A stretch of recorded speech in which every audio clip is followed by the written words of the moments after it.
thank you for coming, for attending this panel. Really appreciate everyone who's cut short their lunch to make it here.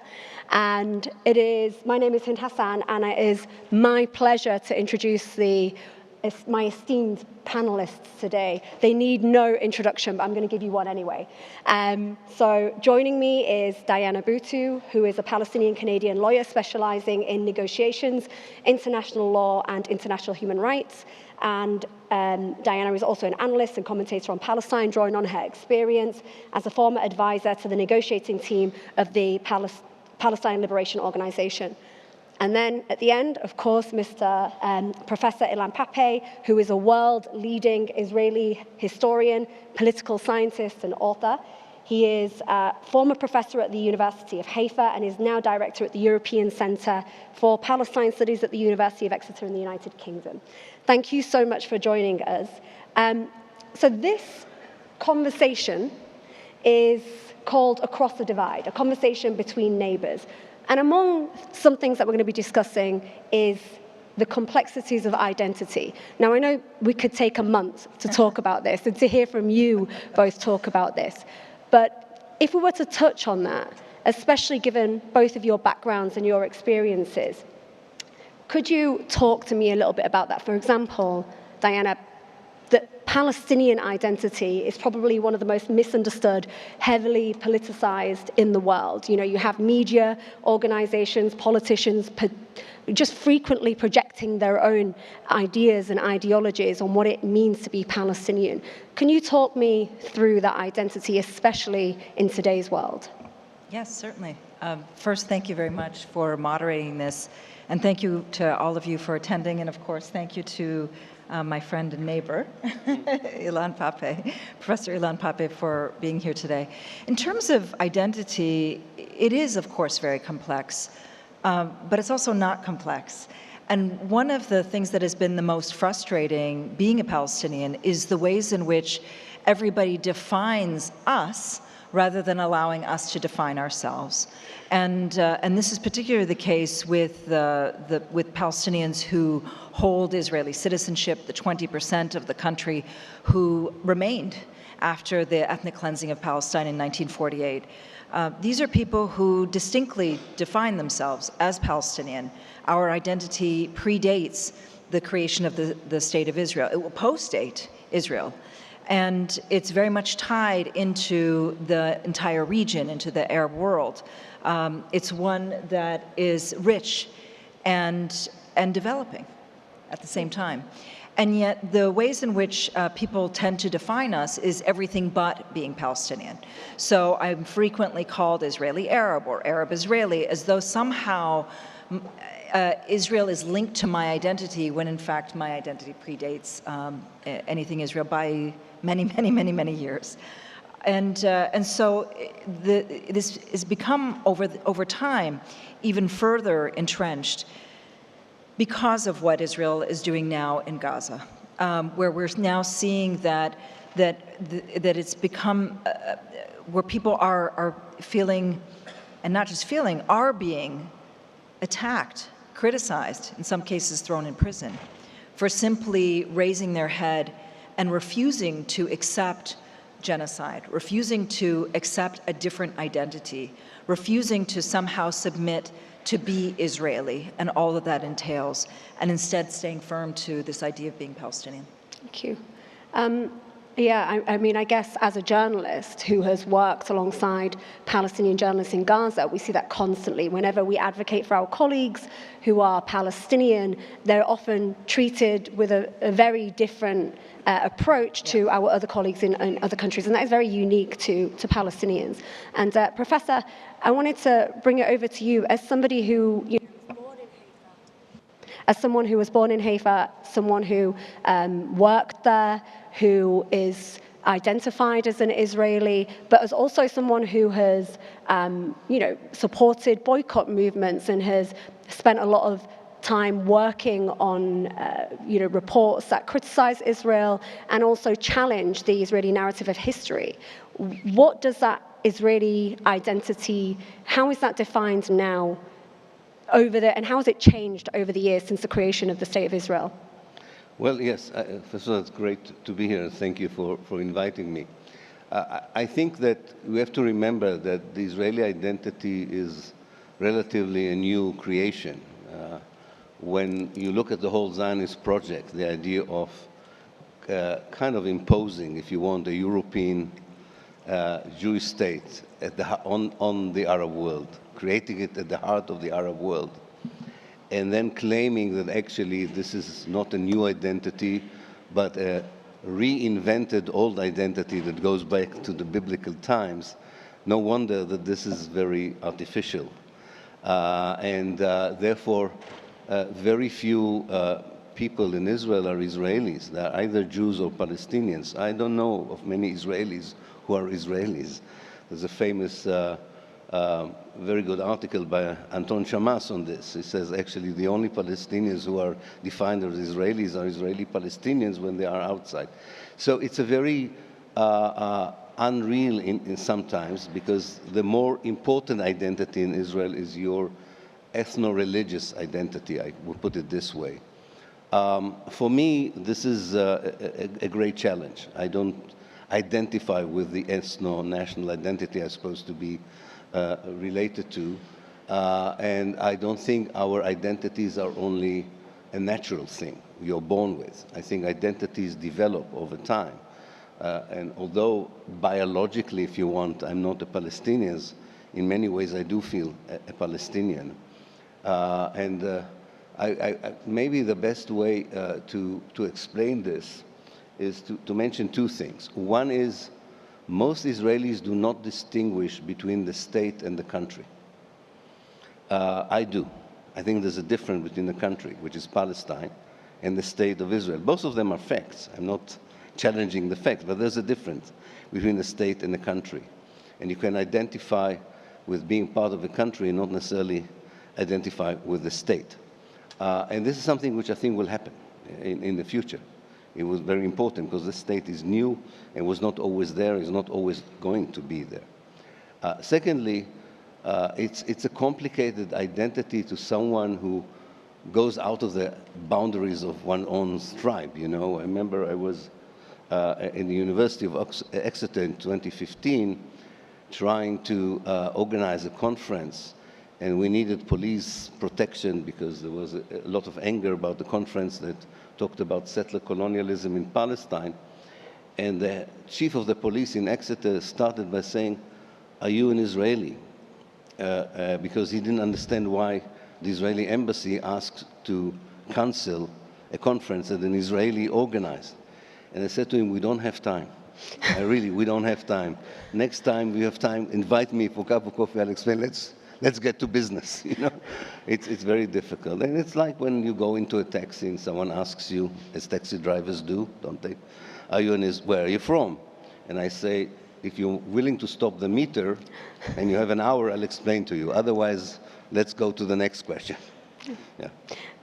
Actually, that brings me on to another part of how some Israelis identify, and that is as Zionists. And I read an article that you had written and also heard you speak recently talking about Zionism and its future. And I just want to quote that you said that we are witnessing a historical process, or more accurately, the beginning of one, that is likely to culminate in the downfall of Zionism. Now, there are many people who, given the current circumstances, would find that pretty unbelievable. Could you expand a little bit on that? Yeah. I'm an historian, so when I'm talking about the beginning of the end, unfortunately, or fortunately, depends on one's point of view, it's a long process. It's a long process. It's not something that deals with a very near future. But as an analyst and looking into the longer future, I can see internal dynamics inside Israel, dynamics in the region, and definitely the dynamics in the global world that would lead to at least the weakening of the Zionist state as a state with ideology, not the disappearance of a state, but the weakening of that ideology, and probably also to its disappearance eventually. And there are internal dynamics in Israel that disintegrate the society from within. The economy is going through a huge crisis. The military lost the confidence of its own people. The economic and cultural elite are living in great numbers. The Jewish communities around the world, especially the younger generation, do not identify themselves with Zionism anymore. And the international community, maybe not the government, but civil society is definitely in a place it has never been before in its attitude towards the legitimacy of the state and so on. So I think these are processes that can lead to disintegration. By the way, disintegration is not always a good thing unless there is an idea of how to fill the vacuum that disintegration creates. My claim is that this is the conversation we have to have, not the future of the Palestinians, but the future of Israel. In fact, I think the Palestinians should have a conversation, what is the future of the Jews in Israel, rather than the conversation, what should be the future of the Palestinians. But the international community, the political elites, the diplomats are stuck in what I call the peace orthodoxy. They are talking in terms which are totally irrelevant to the reality on the ground, totally irrelevant to the political developments in Israel, and they are talking about something that is not happening anymore. Instead of having a conversation, you can dread the idea of the fall of Israel, or you can pray for it, but you cannot ignore it. That's what I'm saying. Diana, you know, as someone who's been involved in that Palestinian conversation, what's your take on that? You know, I can't agree more. And I can't agree more both as somebody who lives over there and who's witnessing the fall and the crash, actually, of Zionism, but also somebody who was involved in all of these different processes. So let's talk about the first part, and we should probably give a little bit of a secret, which is Ilan and I were talking about this very issue earlier this morning. And when you look and when you live over there, and you see precisely what's happening, you see that today, and you contrast it with 1948. In 1948, the only way that 1948, the Nakba, could have been carried out and was carried out was through the massive dehumanization of Palestinians. There's no other way to do it. The only way that you can create a state and get rid of 75% of the indigenous population is through a massive dehumanization process. The only way that you can then live in the houses of those Palestinians whose homes you took over is through a massive dehumanization process. It's the only way that it could be done. And that dehumanization has continued and continued and continued to this current day. Now, back in 1948, one could say that the Zionist movement was striving for something. We can argue about it. But today, when you look and you see what this movement is doing, it's that same dehumanization process. But what is it that they're fighting for today? The right to rape people, to show that they're superior, to flatten houses, to flatten schools, to flatten hospitals, to destroy. And you and I we've seen all of these videos of what the soldiers are doing in Gaza. And all that you see is this feeling of revenge, of anger, and you don't see Palestinians in them. You don't see Palestinians in any of these videos because it's all about them proving their prowess and their strength and their capability. And so you have to fast forward and you ask yourself, well, all right, in 48, yes, there was this dehumanization process, but there may have been a reason or a stated goal. What's the goal today? Other than to simply crush and to prove prowess. There is no goal other than revenge.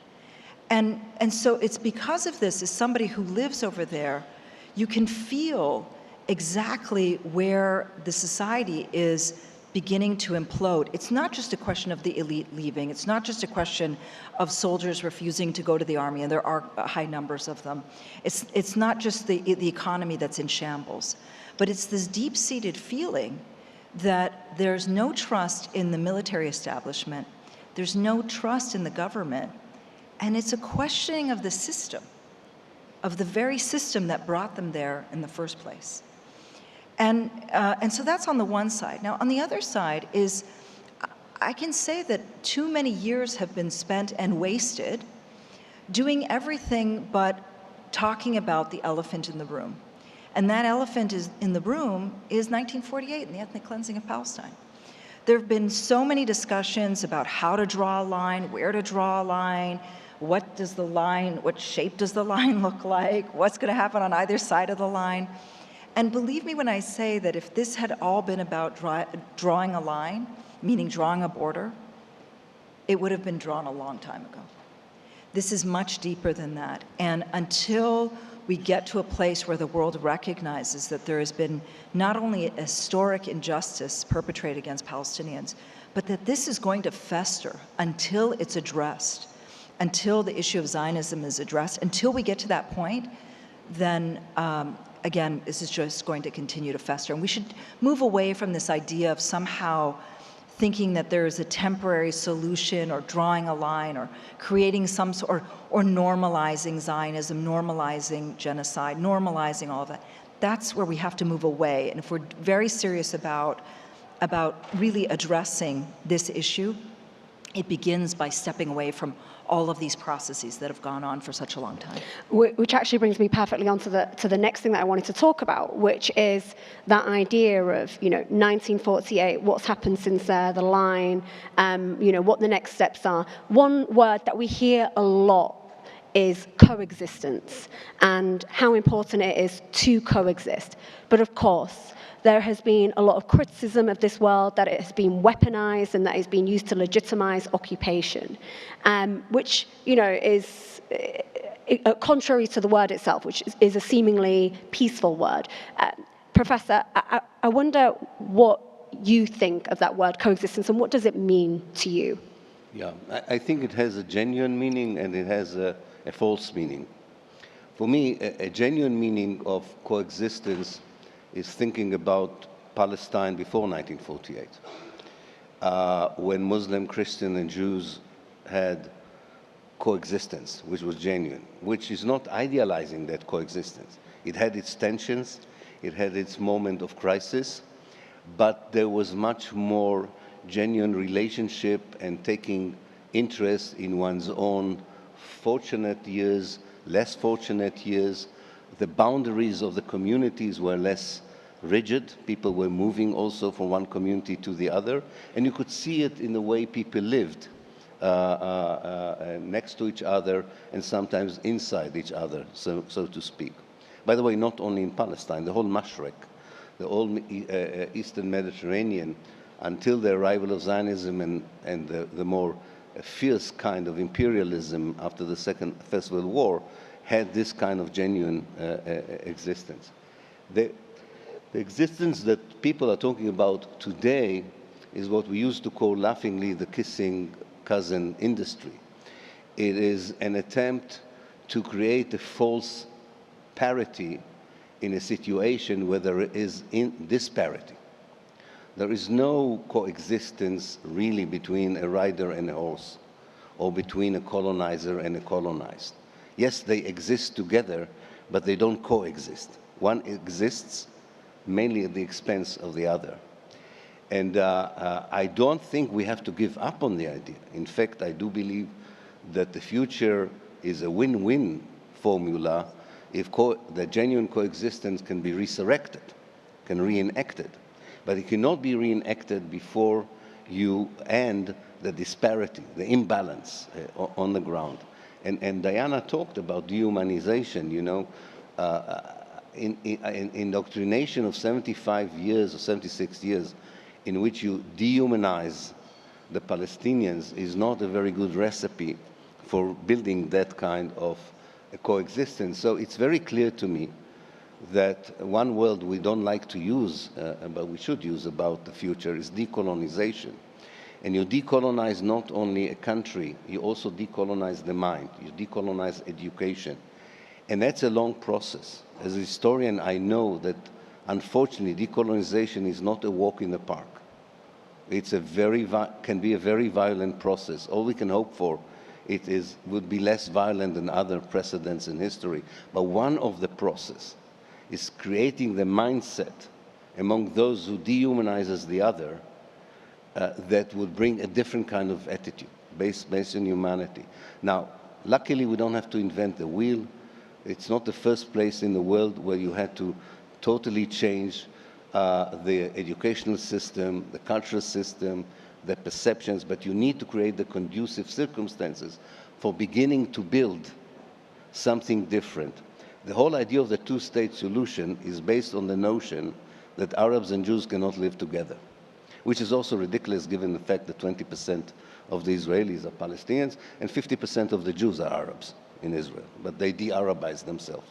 They have to re-Arabize themselves, by the way, because contrary to what Israelis think, Palestine is not part of Europe. And no earthquake in the future is going to take Israel out of the Middle East and append it to Malta. I mean, most Israelis would like to be appended to Norway. It won't happen. And I think that kind of realization collectively and individually would not come without pressure, without more, unfortunately, bloodshed. But I'm an optimist. I think these things will have to happen because it was not created in a natural, organic way, and it needs to be organic and natural again.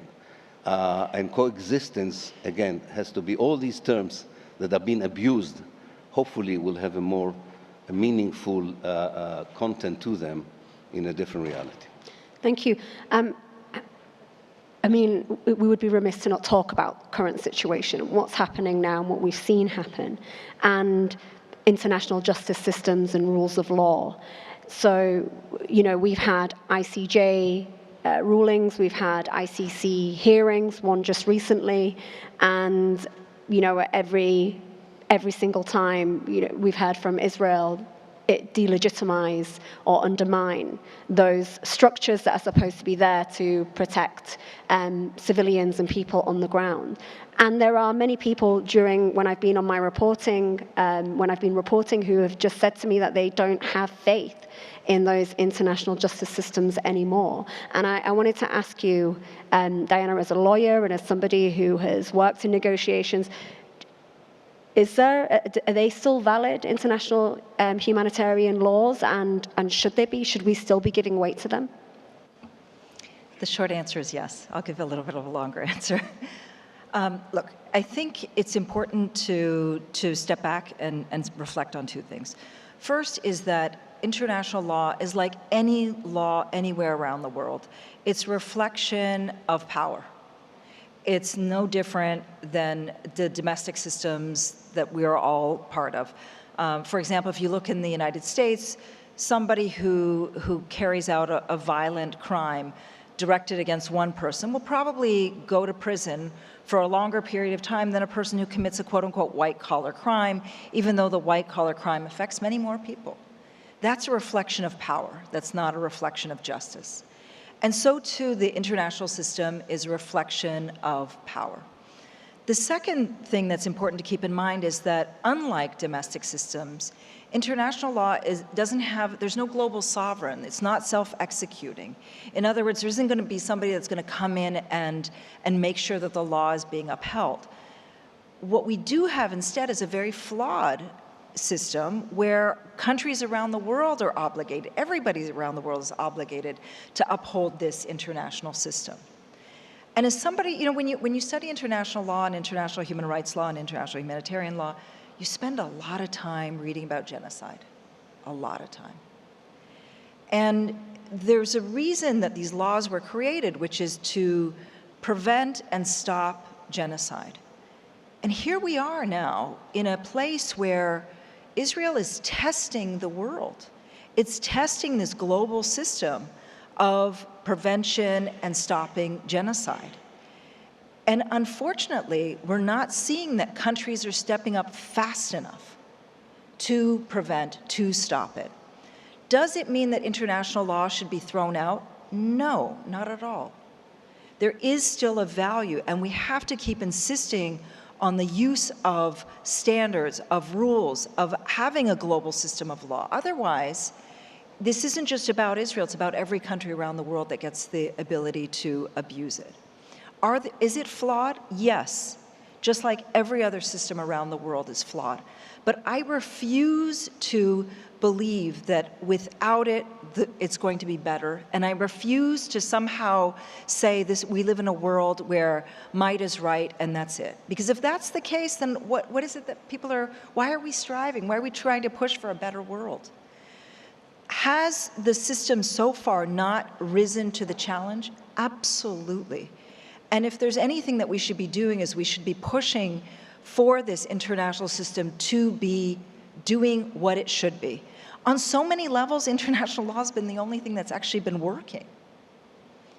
In the sense that we still have rules that say committing genocide is wrong, that you can't starve kids, that bombing hospitals is wrong. I mean, these are still rules that we're still clinging to.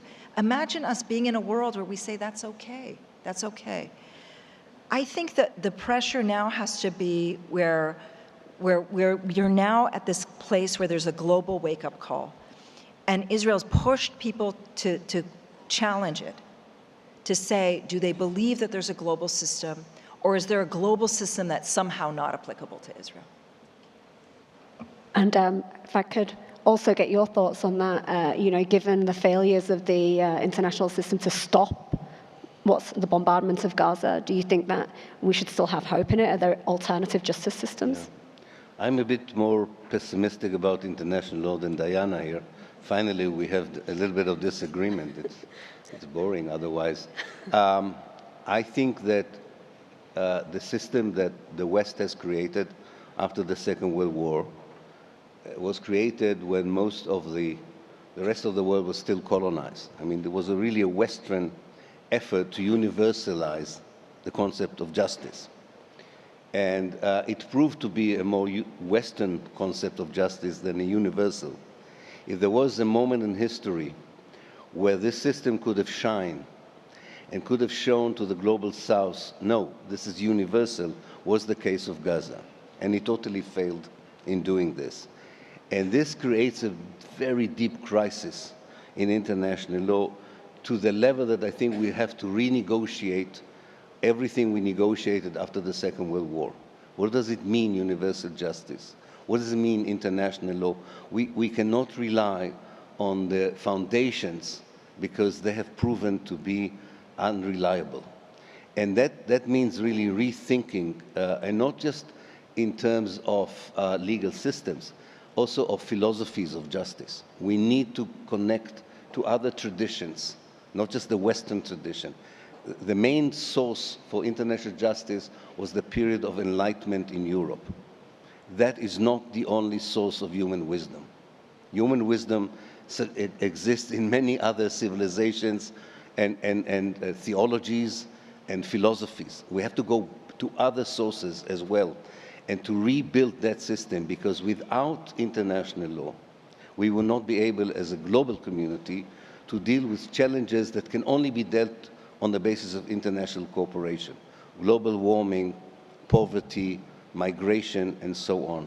So in many ways, the failure to deal with Gaza on international law is the failure of the global system to deal with problems that could never be dealt with one country, only by global cooperation.